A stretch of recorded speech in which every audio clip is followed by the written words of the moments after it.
और opposition party के भी कई एमपीज ने आदरणीय सीपी राधाकृष्णन जी को जो वोट दिए हैं। मेन नारा these days is वोट चोर गद्दी चोर।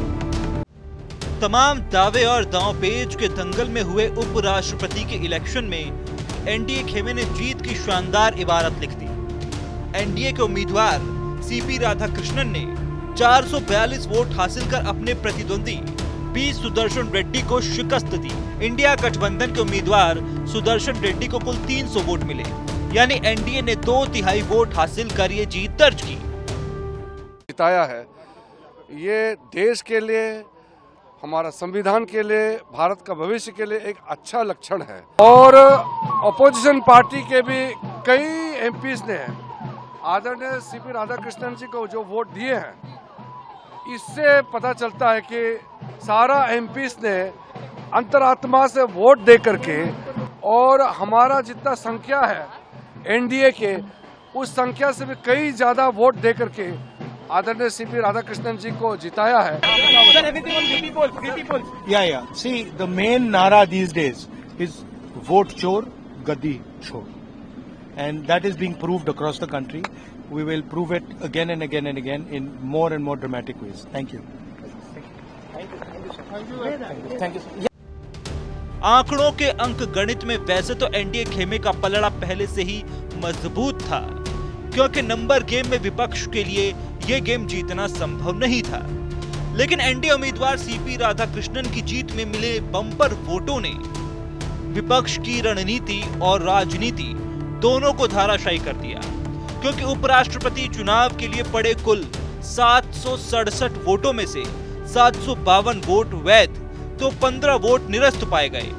वैध पाए गए 752 वोटों में से एनडीए के सीपी राधाकृष्णन को 452 और इंडिया ब्लॉक के बी सुदर्शन रेड्डी को 300 वोट मिले। राधाकृष्णन को एनडीए के 427 वोटों की तुलना में 25 वोट ज्यादा यानी 452 वोट मिले हैं। एनडीए के सांसदों की संख्या 427 थी और विपक्षी सांसदों की संख्या 354 थी। अब इससे साफ है कि विपक्ष के 15 सांसदों ने एनडीए के पक्ष में वोट डाले हैं। अब छोलिया हो या लोबिया, सफेद चने या काले चने, सबको मजेदार बने। वोट भाजपा गठबंधन के प्रत्याशी के रूप में श्री सीपी राधाकृष्णन जी को मिलना चाहिए था, उससे अधिक वोट प्राप्त हुए। श्री राहुल गांधी जी की अगुवाई वाला इंडी गठबंधन ध्वस्त हो गया और 60% से अधिक मत श्री सीपी राधाकृष्णन जी को प्राप्त हुए।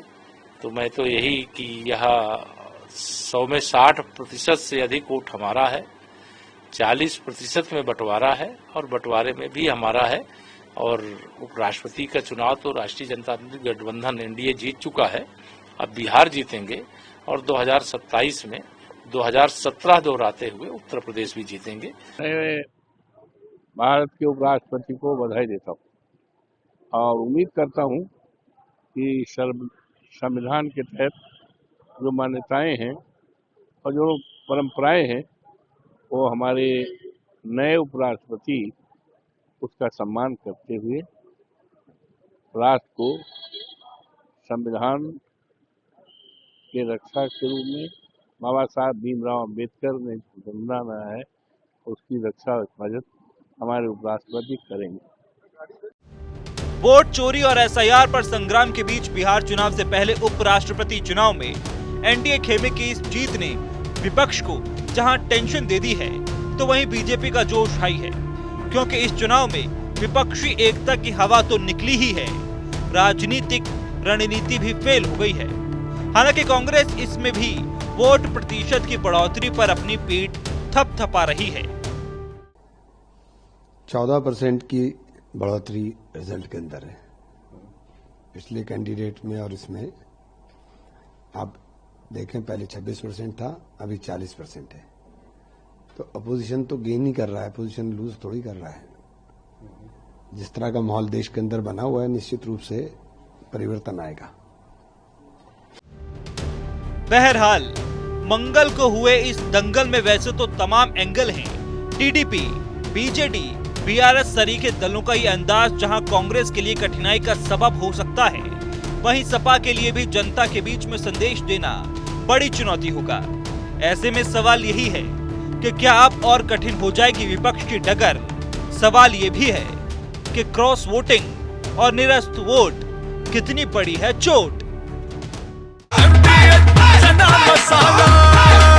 अब छोलिया हो या लोबिया, सफेद चने या काले चने, सब कुछ मजेदार बने।